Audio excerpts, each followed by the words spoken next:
Wow, Jerry and the Travis Bean. What could I possibly add to this discussion that hasn't been said already a million times? I guess the only thing to do is show these guys.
Okay, gang, back to business. We're talking about gear today.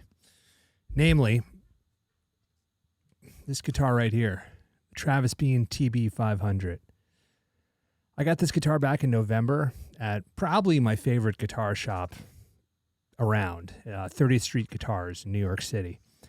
I happened to see it on my way out the door, and about a week later, it showed up here at my house. This is one of the reboots, I would call it, from the Electric Guitar Company. It comes from the factory with the Jerry Garcia mods, meaning the onboard effects loop. There's one of Waldo's buffers built into it. But the Electric Guitar Company bought the rights from the Travis Bean family, and as far as accuracy goes, it's a real Travis Bean. It just happens to be made at a different factory and wasn't made in the 1970s. Why we concern ourselves with Travis Bean falls into the Grateful Dead story you probably already know about.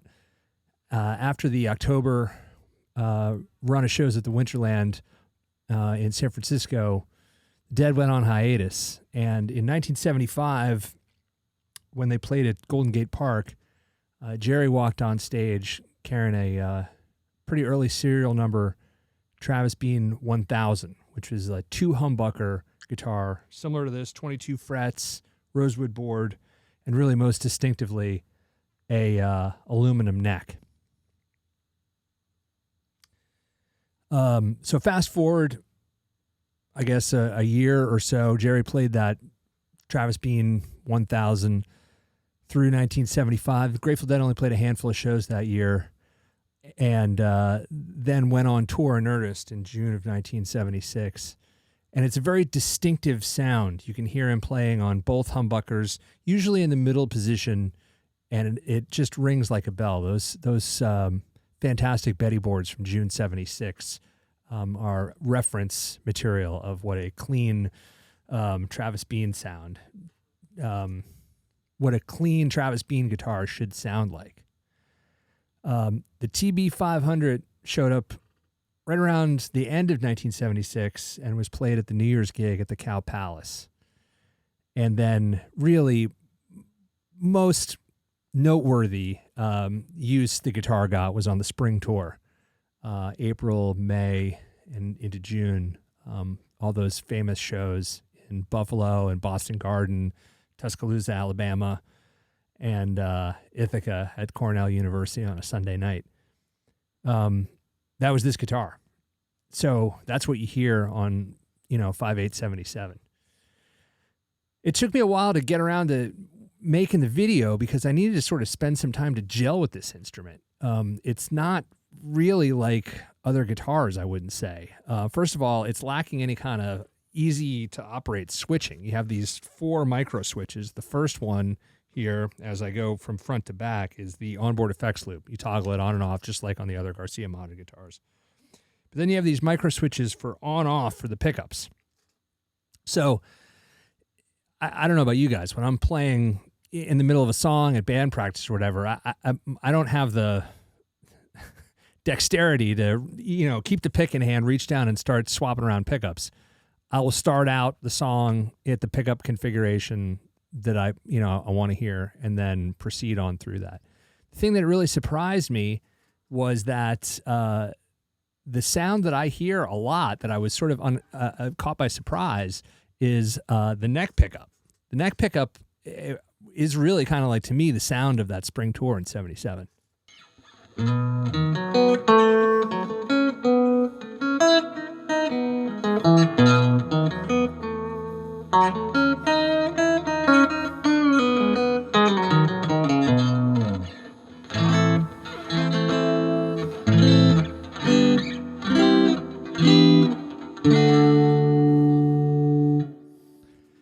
It's the neck. It's not the middle pickup.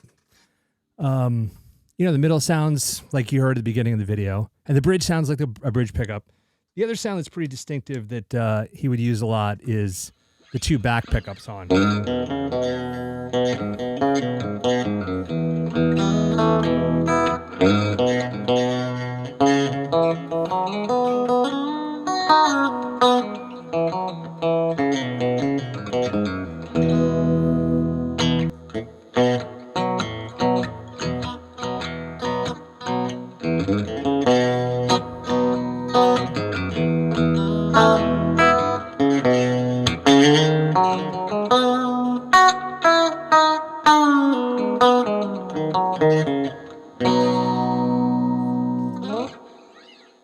So that's one too, right? These are all kind of surprises to me. I've been very dogmatic through, kind of learning how to do all this stuff by going through the forums and the comment section and stuff. Like, it seemed like Garcia was always on the middle pickup. And, that's not super intuitive to somebody like me that grew up playing either bridge or neck. When I got a Strat in my hands and put it in the middle position, that sounded like Jerry, just like this guitar does, like you heard at the beginning. But you really do hear that what I would call the 4 position on a Strat, the back 2 pickups, and then a lot on the neck. It's pretty interesting. The guitar itself here is a 22 fret rosewood board, 3 single coil pickups. These are the proprietary Travis Bean design. I would say they're a little brighter than P90s, but I don't have a ton of experience. I have one guitar with P90s in it, and I don't have a whole lot to compare it to. I've never played the offset Fenders that have, these fatter single coils in it, so I can't really compare it to that. The balance is pretty nice. It's pretty heavy. I mean, it's a heavy guitar. I would say it's along the lines of like a 5-string bass or something to that effect. Our band practices 2 hours at a time, and I'm pretty ready to get it off from around my neck after 2 hours. Yeah, the appointments are really nice. The pick guard's nice. It was kept, I think I'm the second owner, but I'm not too sure. This one is serial number 125. I had meant, it was on my to-do list before I made the video to reach out to the manufacturer and try to find out, when that fell on the production line. But honestly, I didn't get around to it. If, one of you guys is motivated to find out, please let us know in the comments. But yeah, I mean, Cornell 77, what can you say about that show that hasn't already been said, right? Like, that was kind of my conduit into serious second set Grateful Dead appreciation. And so hearing that guitar, not even knowing about what kind of instrument it was back in high school, following that road all the way until I opened the box and took this thing out was pretty rewarding. And I feel very fortunate to be able to have it here at the house. Anyway, let me know what your favorite shows are from 77 or what your favorite version of the Travis Bean guitar is. If you haven't already, please take a moment and hit the subscribe button. I know every YouTube presenter says this, but it really does kind of help us find our way to an audience. So with all that said, guys, I can't say thanks enough for the support, and thanks for taking time to watch the videos. It really means a lot. And let's keep going. Thanks.